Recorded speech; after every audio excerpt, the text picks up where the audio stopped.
Scheduling work for your employees is easy with BusyBusy. There are several ways you can do this from the web. You can click on the Schedule Work button up here in the corner, or you can double-click on a specific date to schedule work for that date. If there are several days in a row that you want to create a work schedule for, you can click, hold, and drag to highlight those days. Release the mouse, click Schedule Work, and the start and end date will be filled in for you to reflect the dates that you've highlighted. No matter which of these methods you use to create a work schedule, it will open up this screen, where you can input the work schedule information. Here you can input or change work dates, input the start and end times, and select the employees who you want to schedule. Before selecting the employee or employees, notice that BusyBusy gives you the option to only choose employees who are not currently scheduled to work for the day or days that you have selected. And also, there's the option to only select employees who do not have time off. Click the boxes for these options if you wish, and select the employee or employees who you wish to schedule work for.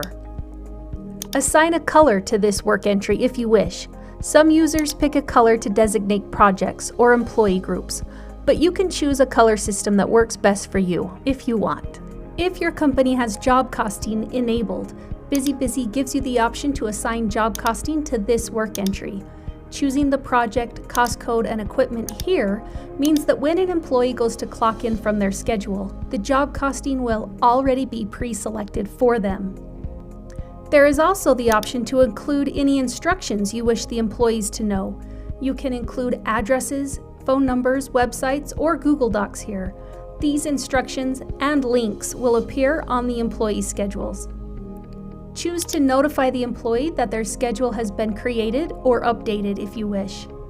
Click Create, and now that work entry will appear on your schedule. If you are creating a work entry from within the weekly schedule, depending on your view, whether it's by employee, project, cost code, or equipment, BusyBusy will automatically fill in information from that view.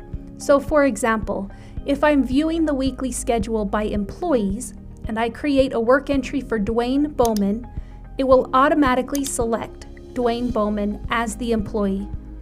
Or if I'm viewing by project and I want to schedule work for the Cambridge Apartments, it will automatically insert Cambridge Apartments down here in the project. Use these tips to schedule work on the web with BusyBusy.